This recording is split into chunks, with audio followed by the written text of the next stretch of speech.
जय श्री कृष्ण, राधे राधे। आप सभी को पौष माह के शुभारंभ की हार्दिक शुभकामनाएं। हिंदू धर्म में पौष माह का विशेष महत्व माना गया है। इस पूरे महीने में भगवान सूर्य देव को अर्घ्य देने से शुभ फलों की प्राप्ति होती है। इसके अलावा इस महीने में पितरों का पिंडदान, तर्पण और श्राद्ध करना भी शुभ माना जाता है। ऐसा करने से घर में सुख शांति के साथ सौभाग्य का वास होता है। सूर्य देव की उपासना करने से समाज में खूब मान सम्मान मिलता है। पूरे ब्रह्मांड को प्रकाशित करने वाले भगवान भास्कर न सिर्फ संपूर्ण संसार के कर्ता धर्ता है, बल्कि नवग्रहों के अधिपति भी माने जाते हैं। सूर्य देव एक ऐसे देव हैं जिनके दर्शन के बिना किसी के भी दिन की शुरुआत नहीं होती। पौष का महीना और रविवार का दिन सूर्य देव को समर्पित होता है। पौष के पूरे महीने भगवान सूर्य की विधिवत पूजा पाठ करके जल चढ़ाना चाहिए। ऐसा करने से भगवान सूर्य की कृपा हमारे परिवार पर बनी रहती है। उगते हुए सूर्य को, यानी कि जब सूर्य ललिमा लिए होता है, उस समय सूर्य को प्रणाम करना प्रगति की निशानी होती है। इसीलिए सुबह सुबह स्नान करके उदय होते हुए सूर्य के दर्शन अवश्य करने चाहिए। सूर्य देव की पूजा करने के लिए सबसे पहले तो हमें सूर्योदय से पहले उठकर स्नान करना होता है। उसके बाद में उगते हुए सूर्य का दर्शन करते हुए उन्हें जल से अर्घ्य दें। अर्घ्य देते समय सूर्य देव के मंत्रों का जाप करना चाहिए, जैसे ओम घरणी सूर्याय नमः, ओम आदित्याय नमः, ओम भास्कराय नमः। इन मंत्रों का 3 बार जाप करते हुए जल का अर्घ्य देना चाहिए। जिस लोटे से आप अर्घ्य देते हैं वो तांबे का होना चाहिए और उसे जल से भरकर उसके अंदर रोली मिलाएं और लाल फूल मिलाकर अर्घ्य देना चाहिए। जब भी आप अर्घ्य देते हैं तो आपकी नजरें लोटे के जल की धारा की ओर होनी चाहिए। जल की धारा में सूर्य का प्रतिबिंब देखना चाहिए और लोटे को इस तरह से पकड़ना चाहिए कि लोटे का जल आपके हाथों को या अंगुलियों को ना छुए और ना ही नीचे गिरते हुए जल के छींटे आपके पैरों पर गिरने चाहिए। अर्घ्य देने के बाद में जहां पर आप खड़े हैं वहीं पर 3 बार प्रदक्षिणा करनी चाहिए और हाथ जोड़कर सूर्य देव को नमस्कार करना चाहिए। और अगर आप श्री आदित्य हृदय स्तोत्र का पाठ करें तो बहुत ही शुभ माना जाता है। तो आज पौष माह का पहला दिन है, तो आज अपनी शुरुआत करते हैं पंचदेव की कथा से। इन कथाओं को पौष के महीने में रोजाना पूरे श्रद्धा भाव से सुनना चाहिए, जिससे हमारे परिवार पर सूर्य देव की कृपा दृष्टि हमेशा बनी रहती है। तो आइए शुरुआत करते हैं गणेश जी की कहानी से।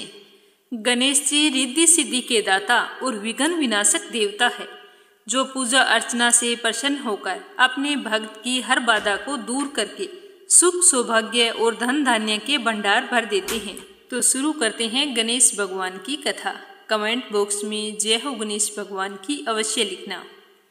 एक बार गणेश जी एक बहुत ही सुंदर गांव से गुजर रहे थे। इस गांव के खेत बहुत ही हरे भरे थे। सुबह का समय था।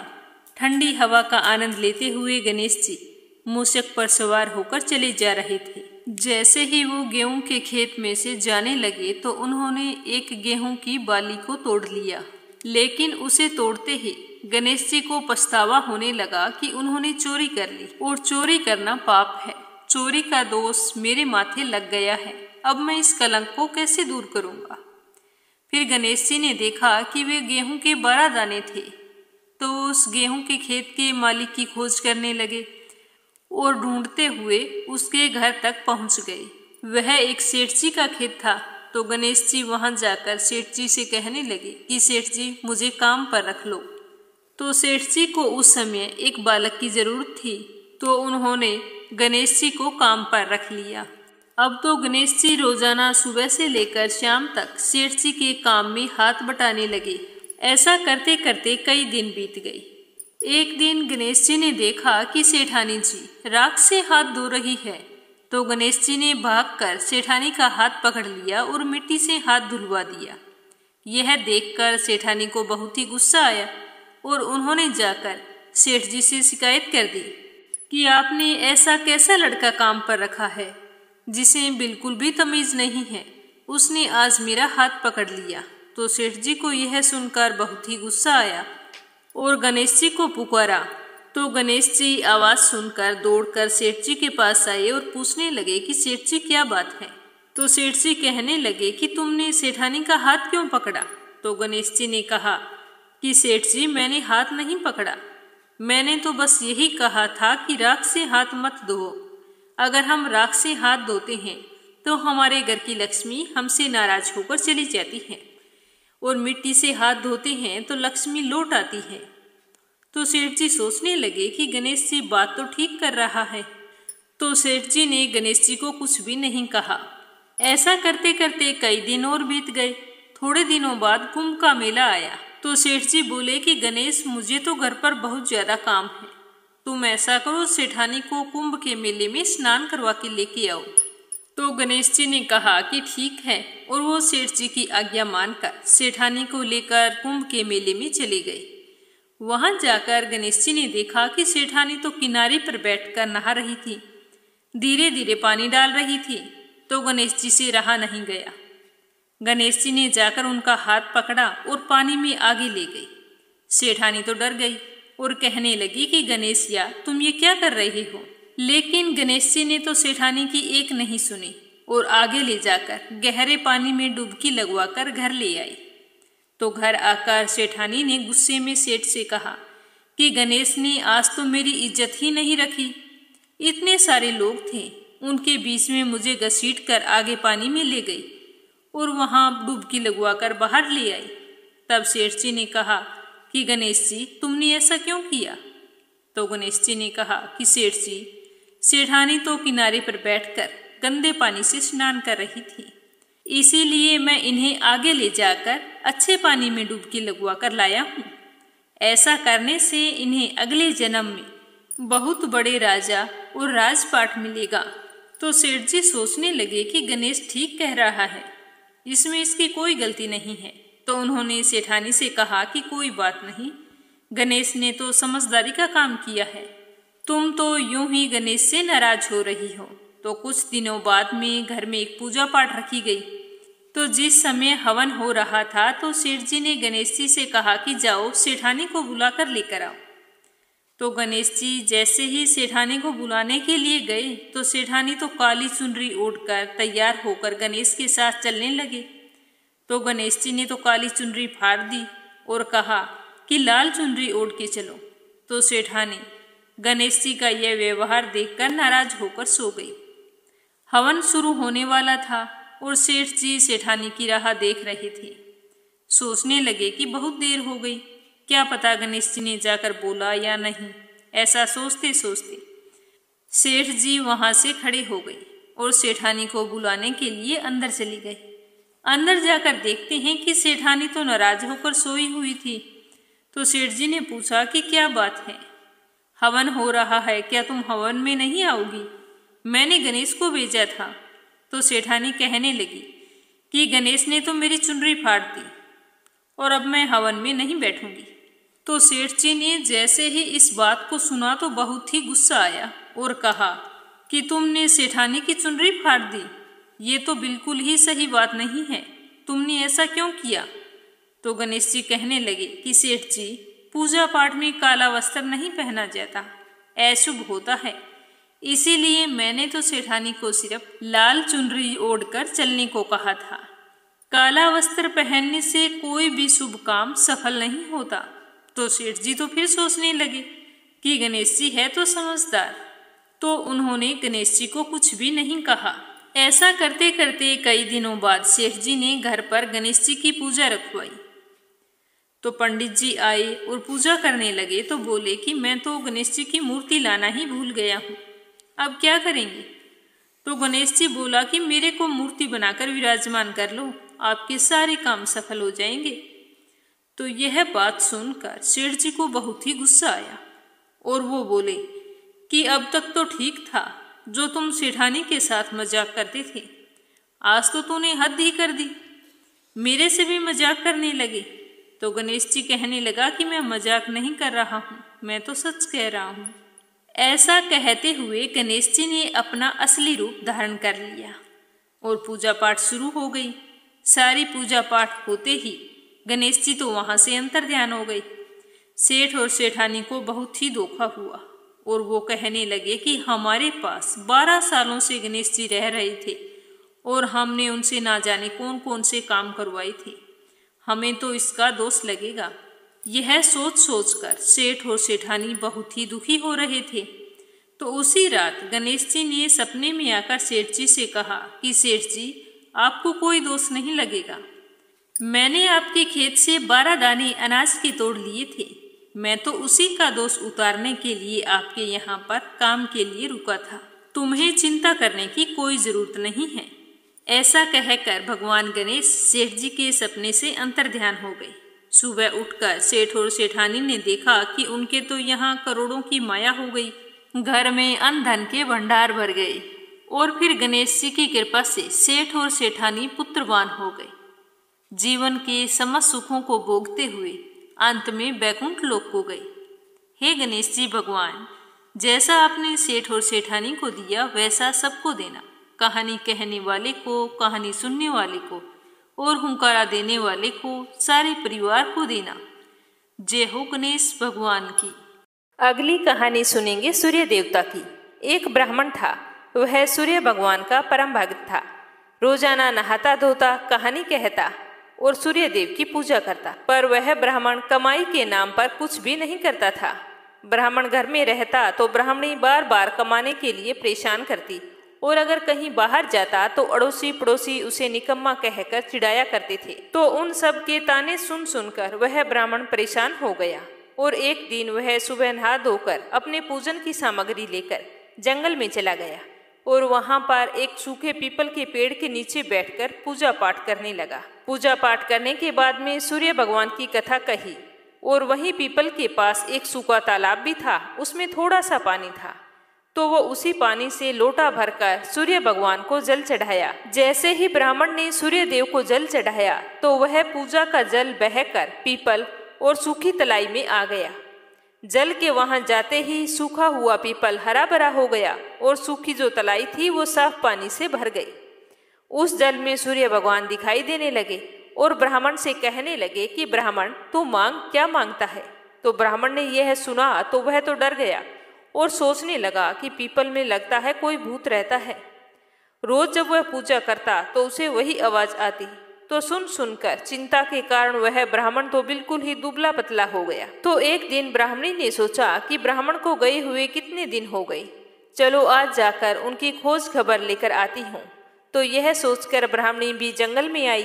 तो जैसे ही ब्राह्मणी ने ब्राह्मण को देखा तो आश्चर्यचकित हुई और पूछने लगी कि आपको ये क्या हो गया है, आप इतने दुबले पतले कैसे हो गए हैं। तो ब्राह्मण ने सारा हाल बताया। तो ब्राह्मणी ने ब्राह्मण की सारी बात सुनकर कहा कि आपके जल चढ़ाने के बाद में ये आवाज आती है तो मुझे तो लगता है कि सूर्य भगवान स्वयं आते हैं। कल अगर आपको फिर से वही आवाज सुनाई दे तो सब कुछ मांग लेना। तो ब्राह्मण ने कहा कि कैसे मांगू, मुझे तो कुछ मांगना ही नहीं आता। ज्यादा कुछ कहना होगा तो मैं तो भूल जाऊंगा। तुम मुझे कोई ऐसी तरकीब बताओ जिसे कम शब्दों में ज्यादा मिल जाए। तो ब्राह्मणी कहने लगी कि तुम इस प्रकार से कहना कि 9 खंडे के महल के अंदर सोने के पालने में पड़पोते को दास दासियों द्वारा खिलाते अपनी आंखों से देखूं। इस प्रकार लंबी उम्र, महल, बेटे, पड़पोते, बहुएं, धन सब कुछ मिल जाएगा। तो ब्राह्मण सुनकर कहने लगा कि मुझे तो समझ में नहीं आया। तो ब्राह्मणी कहने लगी कि धन होगा तभी तो सोने का पालना, दास दासियां होंगे, आंखें घुटने ठीक होंगे तो ही अपने पड़पोते को सोने के पाले में झूला झुला सकेंगे और देख सकेंगे, बेटे और बहू होंगे तो ही पड़पोते के दर्शन होंगे। तो यह सुनकर ब्राह्मण ने कहा, हाँ ठीक है, अब मुझे सब कुछ समझ में आ गया है। दूसरे दिन जैसे ही ब्राह्मण ने स्नान करके पूजा पाठ करके सूर्य देवता को अर्घ्य दिया तो आवाज आई। ब्राह्मण ने वैसा ही कहा जैसा ब्राह्मणी ने समझाया था। तो सूर्य भगवान ने कहा कि देखने में तो भोला भाला लगता है, फिर भी एक बार में सब कुछ मांग लिया, फिर भी तुमने जो मांगा है वो तुम्हें अवश्य मिलेगा, जा तेरी हर इच्छा पूरी होगी। तो ब्राह्मण इस तरह का आशीर्वाद पाकर खुशी खुशी घर की तरफ चल पड़ा। घर आया तो देखा कि टूटी फूटी झोंपड़ी की जगह एक 9 खंडा महल खड़ा था। दास दासी आ जा रहे थे। तो ब्राह्मण ने कहा कि यहाँ पर मेरी झोंपड़ी थी और एक बूढ़ी ब्राह्मणी थी, वो कहाँ गई। उसी समय महल से एक सुंदर औरत गहनों से और सुंदर कपड़ों से सजी हुई बाहर निकलती है और ब्राह्मण से कहती है कि आ जाओ स्वामी, यह अपना ही घर है। सूर्य भगवान ने तुम्हारी सारी मनोकामना पूर्ण कर दी है। तो ब्राह्मण ने कहा कि हम इतने धन का क्या करेंगे। तो ब्राह्मणी ने कहा कि धन से क्या नहीं होता, दान पुण्य करेंगे, यज्ञ करेंगे, होम करेंगे, भूखों को भोजन करवाएंगे, प्याऊ लगवाएंगे, धर्मशाला बनवाएंगे। तो ब्राह्मण ने ब्राह्मणी के कहे अनुसार वैसा ही किया।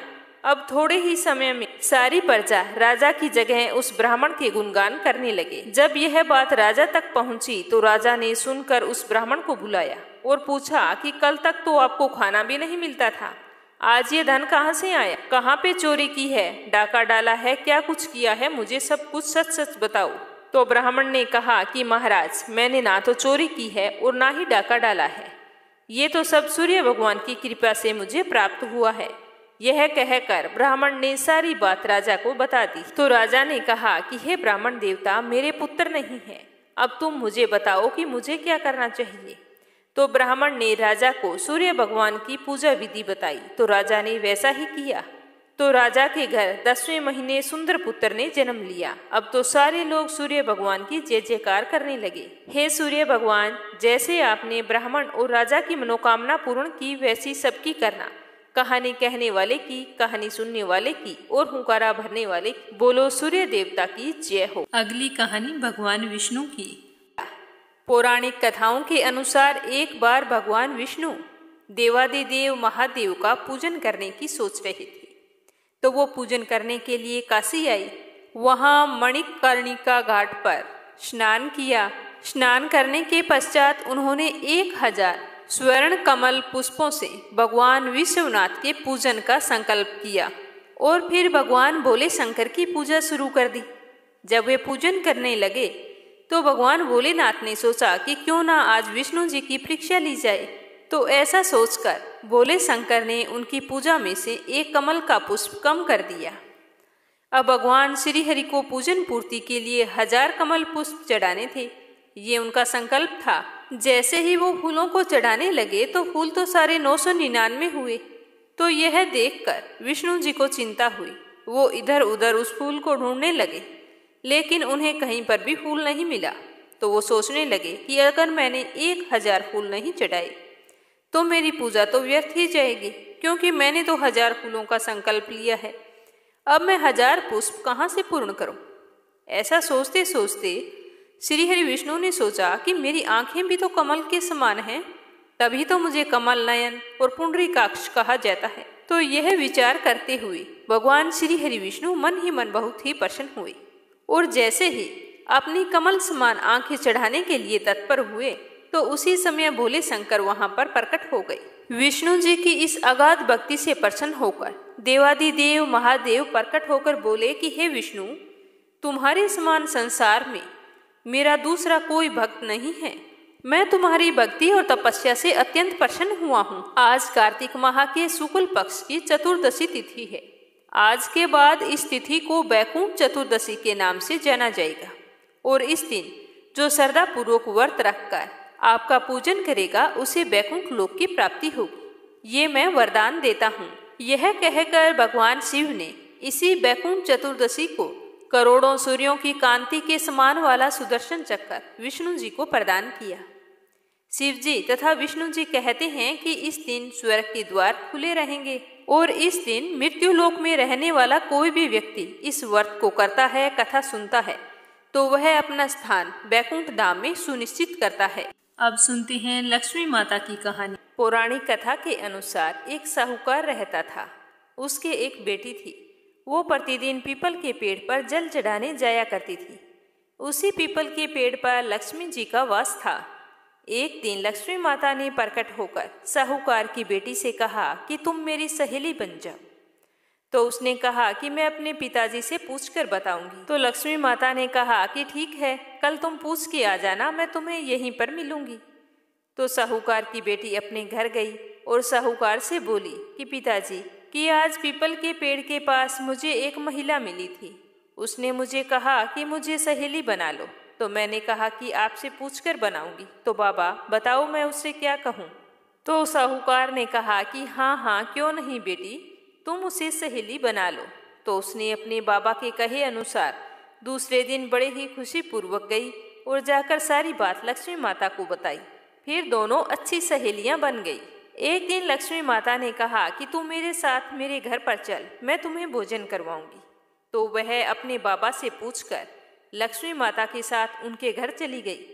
तो लक्ष्मी माता ने उसे ओढ़ने के लिए एक सुंदर सा दुशाला दिया, सोने की बनी चौकी पर बैठाया, सोने की थाली में अनेकों प्रकार के व्यंजन खिलाई। इस तरह उस लड़की की खूब आवभगत की। जैसे ही साहूकार की बेटी अपने घर को जाने लगी तो लक्ष्मी जी ने उसका पल्ला पकड़ लिया और कहा कि तुम मुझे अपने घर कब बुला रही हो। तो यह सुनते ही साहूकार की बेटी उदास हो गई। पहले तो आनाकानी करने लगी, फिर लक्ष्मी माता के ज्यादा जिद करने पर वो तैयार हो गई और कहने लगी कि ठीक है, कल तुम मेरे घर पर भोजन करने के लिए आ जाना। लक्ष्मी माता से ऐसा कहकर वो लड़की अपने घर लौट आई। घर आई तो बहुत ही उदास थी। जैसे ही उसके बाबा ने उसे देखा तो कहा कि बेटा, तुम अपनी सहेली के यहाँ भोजन करने के लिए गई थी, आई हो तो इतनी उदास कैसे हो। तो वो बोली कि बाबा क्या बताऊं, लक्ष्मी जी ने मुझे इतना सब कुछ खिलाया और इतना सब कुछ दिया है कि मैं आपको क्या बताऊं।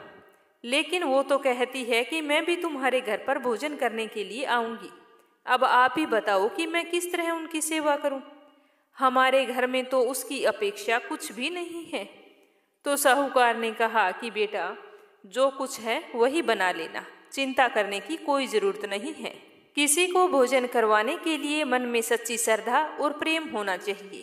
तो वह अपने बाबा की बात सुनकर कुछ संतुष्ट हुई और दूसरे दिन उसने गोबर मिट्टी लाकर घर में चौका लगाया और साफ सफाई कर दी और एक चौमुखा दीपक जलाकर वहां पर लक्ष्मी माता का नाम लेकर बैठ गई।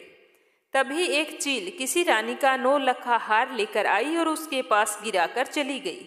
तो यह देखकर साहूकार की बेटी तो बहुत ही खुश हुई। उसने उस हार को बेचकर सोने की चौकी, सोने का थाल, साल दुशाला और अनेकों प्रकार के भोजन की सामग्री लाकर अच्छे से तैयारी कर ली। थोड़ी ही देर बाद में लक्ष्मी माता उसके घर आई तो साहूकार की बेटी ने उसे बैठने के लिए सोने की चौकी दे दी। तो लक्ष्मी जी ने चौकी पर बैठने से मना किया और कहा कि चौकी पर तो मैं राजा महाराजा के घर भी नहीं बैठती हूँ। तो साहूकार की बेटी ने कहा कि मेरे घर पर तो आपको बैठना ही होगा। तो साहूकार की बेटी ने लक्ष्मी जी को जबरदस्ती चौकी पर बैठा दिया और लक्ष्मी जी की खूब खातिरदारी की। इससे माँ लक्ष्मी बहुत ही प्रसन्न हुई और माँ लक्ष्मी के आशीर्वाद से साहूकार बहुत ही अमीर बन गया। हे माँ लक्ष्मी, जैसे आपने साहूकार की बेटी की चौकी स्वीकार की और बहुत सारा धन दिया, वैसे ही हमारी भी करना और हमको भी धन धान्य प्रदान करना। तो अगली कहानी अब सुनेंगे भगवान भोले शंकर की। किसी गांव में एक निर्धन ब्राह्मण अपनी पत्नी और पुत्र के साथ रहता था। ब्राह्मण को गांव से जो भिक्षा मिलती उसी से वह अपने परिवार का भरण पोषण किया करता था।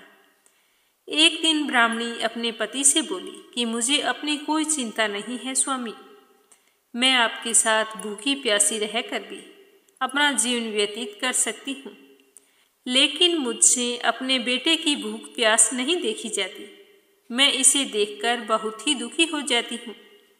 तो ब्राह्मण कहने लगा कि मैं तुम्हारी भावनाओं को समझता हूँ, लेकिन मैं क्या कर सकता हूँ।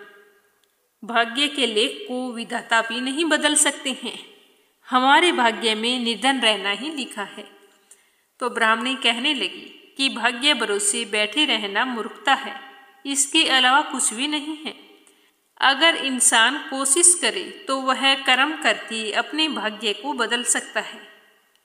अगर आप परदेश जाते हैं तो मुझे विश्वास है कि आप वहां पर अच्छी तरह से आय करेंगे और हमारा भाग्य बदल जाएगा। तो ब्राह्मण कहने लगा कि तुम्हारी बात तर्क संगत है, मगर मुझे भिक्षा मांगने और पंडिताई करने के अलावा कोई काम नहीं आता है। तो ब्राह्मणी कहने लगी कि हमारे गांव में आपकी पंडिताई की कोई कदर नहीं है।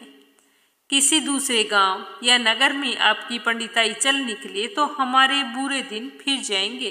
तो पंडिताइन की बात सुनकर पंडित के मन में भी यह बात जच गई।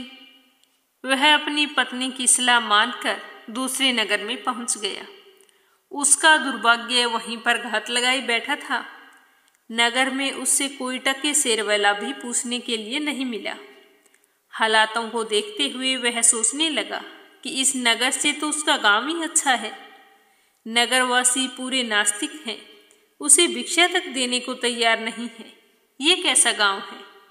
यह सोचकर थक हार कर वह अपने गांव को लौट आया और पहले की तरह ही पंडिताई करके और भिक्षा मांगकर अपना गुजारा करने लगा।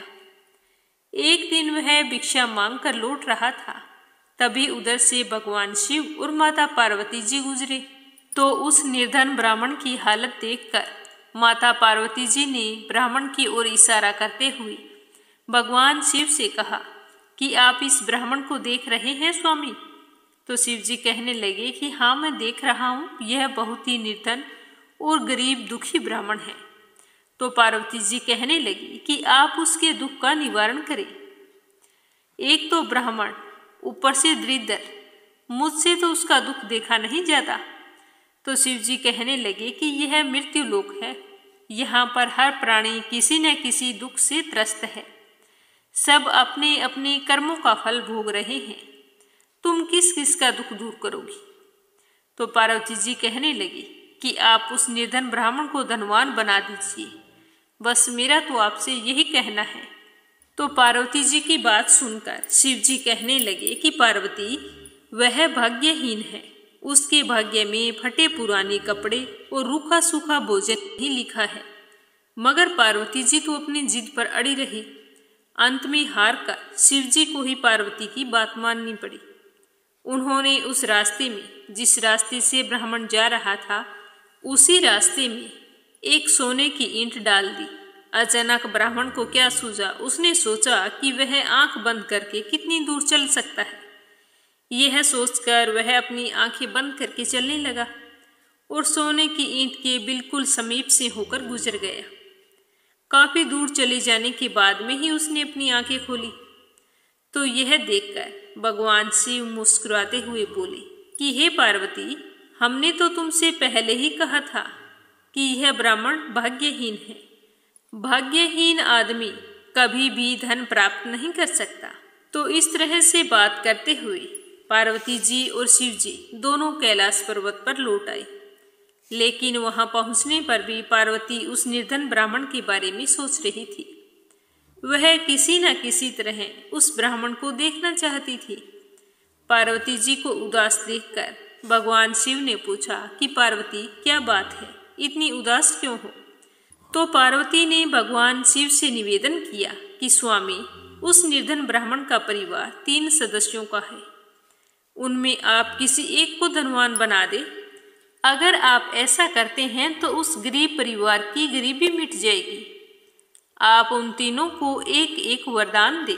मुझे उम्मीद है कि वे तीनों आपसे दौलत का वर ही मांगेंगे और इसी तरह वो धनवान हो जाएंगे। तो शिव जी कहने लगे कि ठीक है, जैसा तुम चाहती हो मैं वैसा ही करूँगा। कुछ दिनों के बाद में भगवान शिव और पार्वती जी उस ब्राह्मण के घर पहुंच गए। साक्षात भगवान शिव और पार्वती को देखकर ब्राह्मण परिवार तो आत्म विभोर हो उठा, बहुत ही खुश हुए। उन्होंने भगवान शिव और माता पार्वती जी के चरण स्पर्श किए और कहने लगे कि भगवान, हम आपकी क्या सेवा करें? तो शिव जी भगवान बोले कि मैं तुम तीनों को एक एक वरदान देना चाहता हूँ, इसीलिए तुम्हारे घर पर आया हूँ। मुझे कुछ नहीं चाहिए, तुम तीनों अपनी इच्छा अनुसार वरदान मांग लो। तो ब्राह्मणी उतावली होते हुए बोली कि हे प्रभु, पहले मुझे वरदान दीजिए। तो भगवान शिव ने कहा कि ठीक है, मांगो, क्या चाहती हो? तो काफी देर सोचने विचारने के बाद में ब्राह्मणी कहती है कि हे भगवान, मुझे दुनिया की सबसे अधिक खूबसूरत और जवान औरत बना दीजिए। मरते दम तक मेरी जवानी और सुंदरता कायम रहे। तो भगवान शिव ने मुस्कुराकर कहा कि तथास्तु। अगले ही पल बूढ़ी ब्राह्मणी एक जवान और खूबसूरत युवती के रूप में बदल गई। उसी समय उनके घर के सामने से गांव के जमींदार का पुत्र गुजर रहा था। जो घोड़े पर सवार था। उसने उस खूबसूरत ब्राह्मणी को देखा तो वह उस पर मोहित हो गया और वो तो इस ब्राह्मणी से विवाह करना चाहता था। तो मन ही मन यह सोचते हुए उसने उस ब्राह्मणी को अपने घोड़े पर बैठा लिया और घोड़े को अपनी हवेली की तरफ दौड़ा दिया। तो इस तरह ब्राह्मणी को जाता हुआ देखकर ब्राह्मण अपनी छाती पीटते हुए विलाप करने लगा और कहने लगा, हाय मेरी पत्नी, हाय मेरी पत्नी। तो भोलेनाथ बोले कि रोवो मत ब्राह्मण, तुम बहुत ही श्रेष्ठ हो। तुम मुझसे कोई भी वरदान मांग लो, जो तुम मांगोगे तुम्हें वही मिलेगा। भगवान शिव उसे दिलासा देते हुए इस तरह कहने लगे। तो भगवान शिव की बात सुनकर ब्राह्मण ने कहा कि मेरी पत्नी को वापस बुला दीजिए। हे प्रभु, मुझे इसके सिवा कुछ भी नहीं चाहिए। तो ब्राह्मण तो बुरी तरह से हाथ जोड़कर विनती करने लगा। तो भगवान शिव बोले कि तथास्तु। अब सभी के देखते ही देखते ब्राह्मणी तो वहां पर आ खड़ी हुई। अपनी पत्नी को सामने देखकर ब्राह्मण ने राहत की सांस ली। भगवान शिव ने ब्राह्मण के पुत्र से कहा कि तुम बोलो, तुम क्या वरदान मांगते हो। तो ब्राह्मण पुत्र ने काफी देर सोचने विचारने के बाद में कहा कि भगवान, मुझे कुछ नहीं चाहिए, आप मेरी माँ को पहले जैसी बूढ़ी बना दीजिए। तो भगवान भोलेनाथ ने कहा तथास्तु, और अगले ही पल ब्राह्मणी पहले के समान बूढ़ी हो गई। ब्राह्मण परिवार की मूर्खता पर पार्वती ने भी अपना माथा पीट लिया और सोचने लगी कि तीनों वास्तव में ही भाग्यहीन है। विधि ने उसके भाग्य में जो लिख दिया है उसे देवी देवता भी नहीं बदल सकते। इस तरह सोचती हुई पार्वती जी भगवान शिव शंकर के साथ कैलाश पर्वत पर चली गई। तो ये थी पौष माह में सुनी जाने वाली पंचदेव की पावन कथा। सुनकर आपको कैसा लगा कमेंट बॉक्स में जरूर बताना और इस वीडियो को ज़्यादा से ज़्यादा शेयर करना। पूरे पौष माह में इसे नियमित रूप से रोजाना सुनना। भगवान सूर्यदेव आपकी सारी मनोकामनाएं पूर्ण करे। जय श्री कृष्ण। राधे राधे।